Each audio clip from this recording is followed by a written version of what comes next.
Hello, everyone, dear viewers of the channel. I am Helena, the guardian of secrets, a researcher of mystical phenomena, and here with me is Vadim, a historian interested in folk culture. And as always, I'm ready to ask the inconvenient questions, Helena, especially when we delve into the realm of the truly terrifying. Today, we're talking about the scariest monsters of Ukrainian folklore, a topic ripe with both genuine fear and fascinating cultural insights. Indeed, Vadim, and scary barely begins to describe some of these entities. We're not talking about your friendly forest sprites here. We're talking about creatures that embody primal fears that have haunted the Ukrainian psyche for centuries. These aren't just stories. They are warnings, lessons, and reflections of our deepest anxieties. I agree that these stories serve crucial sociocultural functions. They often explain the unexplainable, warn against dangers, and reinforce community values. But let's start with one that, for me, stands out as truly monstrous, V. Helena, for those unfamiliar, tell us about the horror that is V. V. The very name sends shivers down my spine. V is not merely a monster. He is a force of nature, a spirit of the underworld whose eyelids reach the ground. His gaze is lethal. Anything he looks upon perishes. Legend says his gaze can even uncover hidden things, destroy entire cities, or bring death to anyone who meets his terrible eyes.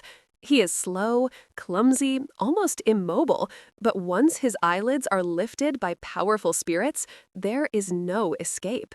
It's the ultimate embodiment of inescapable doom. That description is chilling, Helena.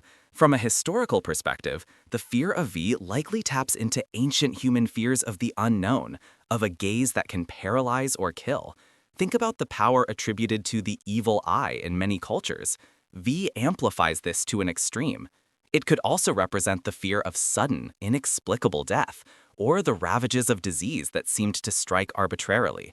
Psychologically, the idea of an all-seeing, destructive force whose gaze you cannot avoid is incredibly potent.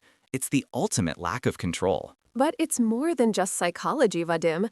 V is connected to the very earth, a primordial entity. His power isn't just about what he sees, but about the energy he emits, a raw, destructive force from the depths. People believe that V guards the entrances to the underworld, a gatekeeper of death. Losing knowledge of such a powerful entity, even just as a tale, means we lose a connection to how our ancestors grappled with death and the spiritual realms. Perhaps, but the elaborate descriptions of his heavy eyelids needing to be lifted also suggest a ritualistic or ceremonial aspect, almost like a priest lifting a veil to reveal a sacred yet terrible truth. Or perhaps a way to personify the overwhelming feeling of helplessness when faced with an unstoppable force. It provides a narrative structure to process unimaginable terror. From V, let's move to something perhaps more insidious and, in some ways, equally terrifying, the Mavka. They are beautiful, ethereal, often found in forests and near water, luring men to their deaths. The Rusalka or Mavka, the water nymphs or forest spirits. Beautiful, seductive, but deadly. These are fascinating because they represent a different kind of terror, not raw destruction, but insidious temptation leading to doom. They are often depicted with long green hair, skin as pale as water, and they have no reflection. Their method of killing is also quite unique. They tickle their victims to death. Yes, the tickling. It's such a cruel, drawn-out torment, turning something innocent into an instrument of terror. Mavka are often said to be the souls of young women who died unnatural deaths, particularly those who drowned or committed suicide, especially before marriage. They are trapped between worlds, forever yearning for life, yet cursed to take it from others. They yearn for love, but can only offer death. This tragic backstory adds another layer of sorrow to their horror. Their beauty is a facade for their internal anguish and a weapon for their revenge. Imagine walking through a sun-dappled forest, hearing a hauntingly beautiful song, and seeing a vision of unparalleled beauty emerge from the mist, only to realize her eyes hold an ancient sadness and her laughter promises an agonizing end. That's the true horror of the Mavka. That's a vivid image, Helena, and it underscores the power of these legends. From a rational standpoint, Mavki and Rusalki likely served as powerful warnings about the dangers of natural environments, treacherous bogs, deep rivers, or getting lost in dense forests. Young men venturing too deep into these places could easily drown or become disoriented. The legend personifies these dangers, making them more tangible and memorable. It also speaks to the societal anxieties around female sexuality and autonomy. A beautiful woman, seemingly innocent, yet potentially deadly. Yet, the belief that they are restless souls of the departed, forever bound to their place of death, adds a layer of spiritual warning. It's about respecting nature, but also about respecting the dead and the sanctity of life. To ignore these stories is to lose a part of our spiritual heritage, a complex interplay of fear, respect, and sorrow. These stories aren't just about caution, they're about empathy for the tragic fates that lead to such monstrous transformations. And speaking of tragic fates and transformations, we can't discuss scary monsters without mentioning the Upyr, our Slavic vampire. How do our Ukrainian legends portray this blood-drinking terror? The Upyr is a truly ancient and terrifying figure in our folklore. Unlike some more romanticized vampires, the Upyr is a purely malevolent creature. They are often those who committed terrible sins in life, or who were born with certain physical peculiarities, like a caul or a double row of teeth. They rise from their graves at night, bloated and ruddy from fresh blood, to feast on the living, often starting with their own families. They spread pestilence and death and are notoriously difficult to kill, requiring specific, often gruesome rituals like staking through the heart, beheading, or burning. The Upyr legend, or vampire lore in general, is incredibly rich, and from a historical and scientific perspective, offers some of the most compelling rational explanations.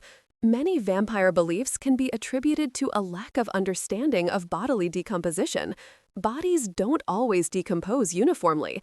Sometimes hair and nails appear to grow. Internal gases can cause bloating and groaning sounds. There were also real diseases, like porphyria, which can cause sensitivity to light and receding gums that make teeth appear longer.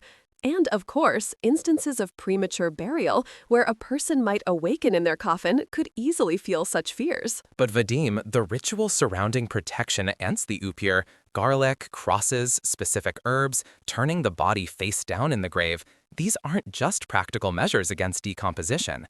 They are ancient, symbolic acts meant to ward off evil, to sever the connection between the living and the malevolent dead. They are an affirmation of life against a spiritual threat. They embody the strength of community and belief against the ultimate predator. The fear was real, the solutions were spiritual. That's where the balance lies, isn't it? The fear was certainly real, whether its source was misunderstood natural phenomena or genuine societal anxieties, and the rituals provided a sense of control and empowerment in the face of that fear. It's a testament to human ingenuity and resilience in making sense of a dangerous world. Exactly. These monsters, be it the earth-shattering gaze of V, the seductive lure of the Mavka, or the bloodthirsty hunger of the Upyr, are more than just frightening tales. They are vital threads in the fabric of our culture, reminding us of our ancestors' struggles and beliefs. And how those beliefs, well, perhaps not literally true, shaped their world and still resonate within us today, even as we seek to understand them through modern lenses. To truly understand ourselves, we must understand the shadows that once haunted us. A powerful thought to end on. If you've been fascinated by these deep dives into Ukrainian folklore, make sure you hit that subscribe button and leave us a comment below. What monster from Ukrainian folklore frightens you the most? And don't forget to follow us on our social media channels for more tales and insights into the mystical world of Ukraine. We love hearing your thoughts and experiences. And until next time, stay safe out there and perhaps avoid those moonlit forests. And always listen to the whisper of the old stories. Goodbye.